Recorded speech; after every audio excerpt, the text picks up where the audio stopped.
In this video, we take a deeper look at cloning playlists and setting up a tagging system in Rekord 2. All of that coming up.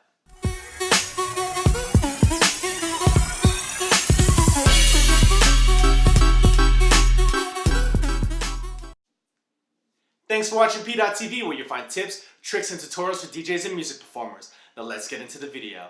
So in last week's video, I did an overview on playlist filters and tags in Rekord 2. So after I finished that video up, I decided that I wanted to try and move my coding system from iTunes into Rekord 2. That way I would have it not only in Serato DJ, but in Tractor Pro and in Rekordbox DJ as well. So I had to come up with a system to move those codes over into tags in Rekord 2. So this is what I've come up with. I wanted to share with you guys.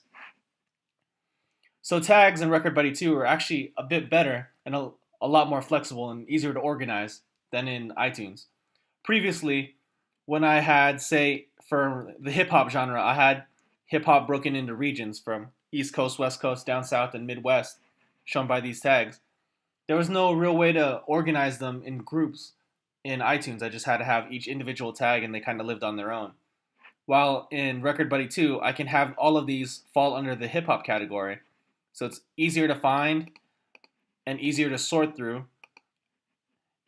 And it's just a lot nicer to look at when it's all broken down like this and very, very organized. Have the same thing for my dance music, different types of dance music, big room, French house, deep house, bass music, twerk, moombahton, etc. As well as my party tags and my remixes and stuff are in a tiered tag as well. Makes it super easy to organize my music. And one thing that was not possible in iTunes is that, say I wanted to look at all my soul music that's tagged, I didn't have to go into the actual playlist. I could just kind of go through the tag and see what's there, which is another way that you can look at your music and gives you more possibilities of organizing it. So let me go through how I would tag a song in Rekord 2 using the principles of the coding system. So these songs right here still need to be tagged. And in iTunes, I'd have to actually go through the song, and I would use the comment tag, and you can see here I have it tagged in my old system as a ATL for down south music. So I'd have to go through that and then add each tag individually. So ATL, this would be a party song, like a top 40 track. I'd have to go ahead and add that kind of stuff. But I'd have to add that kind of stuff, which is pretty time consuming when you can. With Rekord 2, the nice thing about it is it's drag and drop. So currently this doesn't have any tags. So I go into hip hop. I can go ahead and just drag this to ATL. There, my ATL tag is added. This is I would consider like a top 40 party track. Go ahead and drag that to party as well. And now it's added. Now I can also look at my smart playlist that I've built up in Rekord 2. So if I go to, let's say, party tracks, search by artist, Yo God, it should be towards the end. And it's right there. Automatically added, just like it would be in iTunes. As soon as I add those tags, Rekord 2 just goes ahead and adds it to the correct playlist, depending on the rules I've set. So the rules of these playlists are just the same way I would set up the iTunes playlist, where it's just, instead of looking for the code I created, it's just looking for the tags in the tag category. So super easy.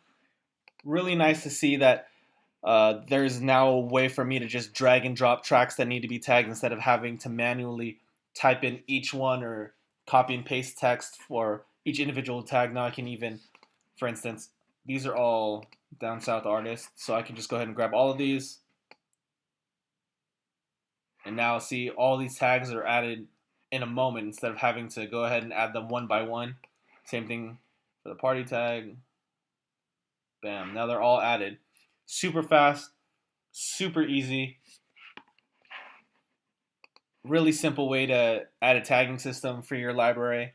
And I'm really happy that Record Buddy 2 has this flexibility because this is going to speed up my tagging process for my library, and not only do I have it in Serato DJ, but now I'll have all these smart playlists and everything set up and everything synced up for all three softwares.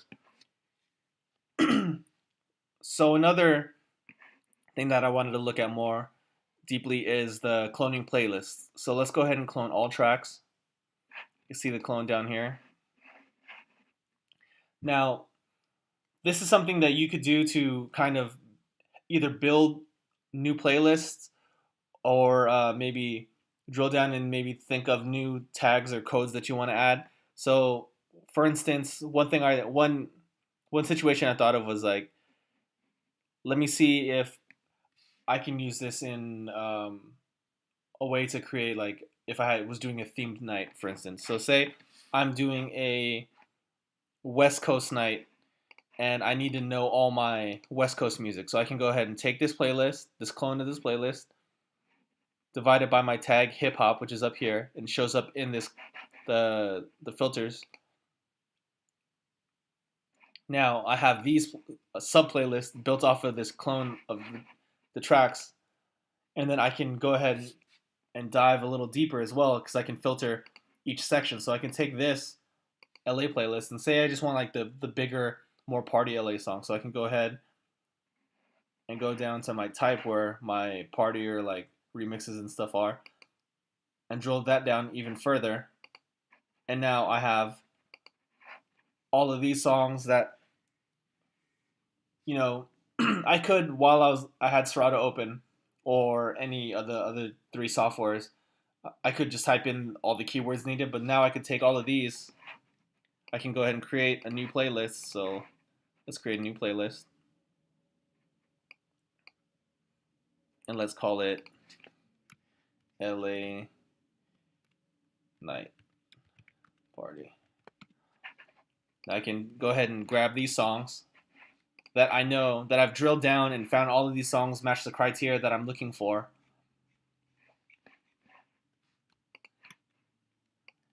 And I can just go ahead and drag and drop them into this playlist.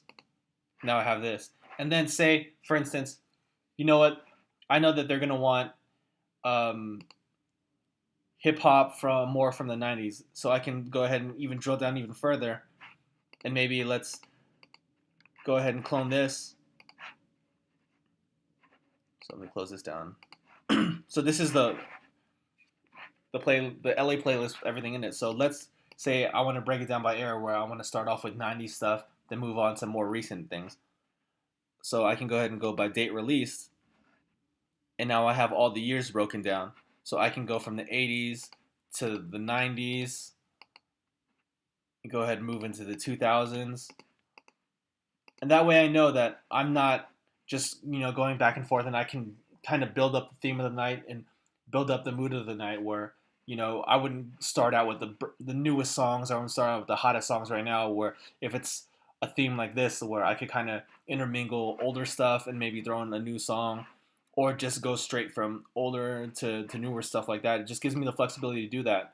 And at the same time, even though I have it broken down this way, I still have the playlist that I came up with in the beginning, and it's still whole, and I don't have to worry that something's happened to it just because I wanted to try and look into this method of building up the night as well. So the clone playlists give a lot of flexibility for kind of organizing your music and thinking about your music in a different way, and just gives you the ability to kind of break it down in methods like this, where I could see this being very useful, especially like theme nights like I stated here, or maybe I'm doing just an all like soul, old school R&B, like Motown type night. I could break that down as well, or even just like different dance music, and just very flexible and a very cool tool that you don't see in the other softwares. So that's a deeper look at cloning playlists and setting up a tagging system in Record Buddy 2. So question of the day, how are you going to set up your tagging or coding system in Record Buddy 2? Go ahead and leave that down in the comments below. As always, if you found this video useful, please go ahead and give it a thumbs up. And thank you for watching PDot TV, where you find tips, tricks, and tutorials for DJs and music performers. See you next time.